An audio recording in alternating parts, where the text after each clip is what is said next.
మన ఫ్యాక్టరీలో ఈ వర్క్ అనేది స్టార్ట్ అయింది. అంటే మిషనరీ వచ్చిందని సంగతి తెలిసిందే కదా! అయితే ఆ మిషనరీకి కావలసిన మెటీరియల్ అంటే ప్యానెల్ బోర్డు, దానికి సంబంధించిన ఎక్విప్‌మెంట్ అంతా కూడా వచ్చింది. దానికి ఎలక్ట్రీషియన్‌లొచ్చి పనిచేశారు. అలాగే డ్రోజర్ కూడా పెట్టించి ఉన్న చెత్తనంతా కూడా క్లీన్ చేసేశారు. చాలా వరకు నీట్‌గా ఉండాలని చెప్పి ఫ్యాక్టరీ మొత్తాన్ని కూడా క్లీన్ చేసి, ఆ చుట్టుపక్కల ఉన్న చెత్తను మొత్తాన్ని కూడా డ్రోజర్‌తో క్లీన్ చేశారు. ఎలక్ట్రీషియన్ ప్యానెల్ బోర్డ్ బిగించింది మొన్న బిగించారు. ఆ చిన్న వీడియో ఎందుకో పెట్టడం అని చెప్పేసి పెట్టలేదు. ఇప్పుడు ఈ ట్రాక్టర్ మాత్రం నిన్న చేసింది. అదే సమయంలో బండి ఎలమంచిలిలో బండి ఇచ్చామని చెప్పాం కదా బాడీ కట్టించడానికి. ఆ బాడీ కట్టడం అయిపోయింది, పెయింటింగ్ కూడా అయిపోయింది. వచ్చి పట్టుకెళ్ళనని చెప్పేసి చెప్పినప్పుడు నేను ఫ్యాక్టరీ దగ్గర 2:30కి బయలుదేరాను. 2:30కి బయలుదేరి ఫ్యాక్టరీ నుండి ఎలమంచిలి వెళ్ళాను. అయితే ఇక్కడ నుంచి కాంప్లెక్స్కి వెళ్ళాను. కాంప్లెక్స్లో బస్సు ఎక్కాను. నరకం అండి. ఫ్రీ బస్సులు పెట్టిన దగ్గర నుంచి నాకు తెలిసి ఇదే ఫస్ట్ టైం ఎక్కడం బస్సు నేను ఫ్రీ బస్సులు పెట్టిన తర్వాత. పాపం కండక్టర్ అంటారు, ఈ ఫ్రీ బస్సులు పెట్టిన దగ్గర నుంచి కూడా కాందానికి ఉన్నదానికి అస్తమానం బస్సులు ఎక్కిపోయి చాలా ఇబ్బంది పెడతానని చెప్పి అంటున్నారు. అయితే ఎంతవరకు నిజం అన్నదో మీకే తెలియాలి. నిజమే, అవసరం ఉంటే తిరిగినా పర్వాలేదు, కానీ అవసరం లేకుండానే అనవసరంగా తిరుగుతూ చాలామంది టైం వేస్ట్ చేస్తున్నారు. దానివల్ల బస్సులు ఎక్కే వారికి కూడా చాలా ఇబ్బందిగా ఉందన్నమాట. అవసరానికి వెళ్ళే వాళ్ళకి చాలా ఇబ్బందిగా ఉంది. ముఖ్యంగా నేను ఆ విషయాన్ని నిన్నైతే బాగా గమనించాను. అంటే ఫ్రీ బస్సులు పెట్టకముందు నేను దాదాపు బస్సు ఎక్కి ఒక 10 సంవత్సరాల పైన అయిపోతుంది. మొన్న నర్సీపట్నంలో బండి ఇచ్చినప్పుడు ఒకసారి ఎక్కొచ్చాను, మళ్ళీ ఇప్పుడు ఎక్కడం, కాబట్టి చాలా ఇబ్బంది అయింది. బండి మొత్తానికి చూసాం. ఎప్పుడెప్పుడు బండిని చూద్దామా అని ఆతృతతో ఉన్నాం అనమాట. బండిని మొత్తాన్ని చూసారు కదా. ఫ్రంట్ బంపర్ బాగా నీట్గా వచ్చింది. తర్వాత ఇది రేక్ అన్నది దీని మీద అడ్వర్టైజ్మెంట్ అనమాట. అంటే కంపెనీ వాటర్ పేర్లు అడ్వర్టైజ్మెంట్ ఇవ్వడానికి ఆ రేకు ఆ సైడు ఈ సైడు రేక్ ఇవ్వడం జరిగింది. బ్యాక్ బంపరు, తర్వాత నెంబర్ ప్లేట్లు, అలాగే ఈ సైడ్ కూడా రేకు వచ్చింది చూసారా. దీని మీద కూడా నెంబర్ ప్లేట్ అదే అడ్వర్టైజ్మెంట్ వస్తుంది ఈ రేకు మొత్తం కూడా.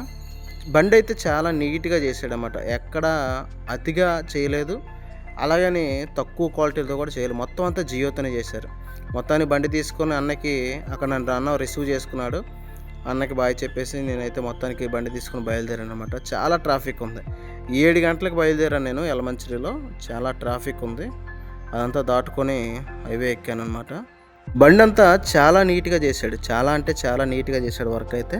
కాకపోతే కొన్ని మైనస్లు నేను గమనించాను అనమాట. బండి తోలుతున్నప్పుడు చిన్న చిన్న సౌండ్లు, అలాగే బండికి పెయింట్ వేసినప్పుడు జరిగిన మిస్టేక్స్ కూడా ఉన్నాయి. అంటే ఆయన బాడీ మొత్తాన్ని కవర్ చేయలేదు, క్యాబిన్ని కవర్ చేయకుండా, గ్లాసులు కవర్ చేయకుండా ఆయన పెయింటింగ్ వేసినటువంటి మొత్తం చాలా వరకు తుల్లిపోయింది. మొత్తం చాలా ఇబ్బందిగా ఉంది బండి అయితే బాడీ వరకు కట్టింది ఓకే, బాగానే ఉంది. కాకపోతే ఆయన పెయింట్ వేసేటప్పుడు మాత్రం బాడీకి ఆ గ్లాసులు కవర్ చేయలేదు, లోపల సీట్లు కానీ చాలా వరకు మిస్టేక్ చేశాడు ఆయన. అది క్లీనింగ్ చేయాలి, అది వస్తుందో రాదో కూడా తెలియట్లేదు. టిన్నర్ పెట్టి క్లీన్ చేయాలి ఒకసారి.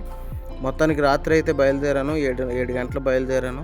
ట్రాఫిక్ హెవీగా ఉంది. హైవే ఎక్కినంత వరకు కూడా నాకు కొంచెం ఇబ్బందిగా ఉంది. హైవే ఎక్కిన తర్వాత ఫ్రీ అయిపోయాను మొత్తానికి. అనకాపల్లి దాటిన తర్వాత టోల్ గేట్ని తప్పించుకుందామని కిందకి వెళ్దాం అనుకున్నాను, కానీ ఫోన్ కరెక్ట్గా ఆ టైంకి అక్కడ రావడం బట్టి అక్కడే కరెక్ట్గా దొరికిపోయాను టోల్ గేట్కి. ఎప్పుడు చూసినా సరే అనకాపల్లి ఆ ఫ్లైఓవర్ దగ్గరే నాకు కన్ఫ్యూజన్ అనమాట. ఎటు నుంచి ఎటు వెళ్ళాలో తెలియదు. ఎన్నిసార్లు తిరిగినా సరే అక్కడ కన్ఫ్యూజన్ నాకు వస్తూనే ఉంటుంది. మొత్తానికి మా రూట్లోకి ఎంటర్ అయిపోయాను. మొత్తాన్ని దాటుకొని మాది లూబ్ లైన్ అనమాట. ఇది విజయనగరం వెళ్ళే రూటు, మన గిడిజాల నుంచి విజయనగరం వెళ్ళే రూటు. కరెక్ట్గా ఆ లైన్కి వచ్చాను. ఒక అతను బండి పల్సర్ బైక్ అనమాట, ఫుల్గా తాగేసి ఉన్నాడు. ఆయన తుప్పల్లోకి వెళ్ళిపోయాడు. లక్కీగా ఏంటంటే తాడి చెట్లు ఏమీ లేవు. ఆయన బ్రతికాడు, కానీ ఫుల్గా రక్తం అది కారిపోతుంది. ఎవరు పట్టించుకోవట్లేదు, వెళ్ళిపోతున్నా అంటే బండి లోపలికి వెళ్ళిపోయింది. ఈయన ఒక్కడు రోడ్డు మీద ఉన్నాడు అనమాట. నేను చూశాను, కొంచెం ముందుకు వెళ్ళిపోయాను నేను కూడా. అయితే గమనిస్తే ఆయన కళ్ళ పక్క నుంచి కళ్ళు పక్క నుంచి రక్తం కారుతుంది. అది చూసి నేను బండి ఆపి అతనికి నీళ్ళిచ్చి తాగమని చెప్పి నీళ్ళిచ్చి ఆ బండిని తీసి ఆయన్ని పంపించడం జరిగింది. ఆయనది కూడా పక్కనే గిడిజాలంట. కానీ ఎందుకు అంత తాగేసి బళ్ళు తోలని చెప్పండి. తాగుతారు, ఇంటికి వెళ్ళి తాగినా పర్వాలేదు, కానీ బయటకు వచ్చి తాగుతారు, తాగిన తర్వాత బళ్ళు తోలుతూ ఉంటారు. ఇప్పుడు వాళ్ళకి ఏది అవుతుంది అన్న దానికన్నా ఎదుటిగా వచ్చిన వాళ్ళకి ఏమవుతుందన్న భయమే ఎక్కువ. మన వల్ల ఎదుటి వాళ్ళ కుటుంబం నాశనం అయిపోవడం మంచిది కాదు కదా. ఆలోచించండి. అది మీ వ్యక్తిగత జీవితం. తాగడం అనేది అది మీ వ్యక్తిగత జీవితం. తాగండి. కానీ ఇంటి దగ్గర లేకపోతే ఇంటి దగ్గరలోనో బండి డ్రైవ్ చేయకుండా ఉండే ప్రదేశాల్లో మీరు తాగండి.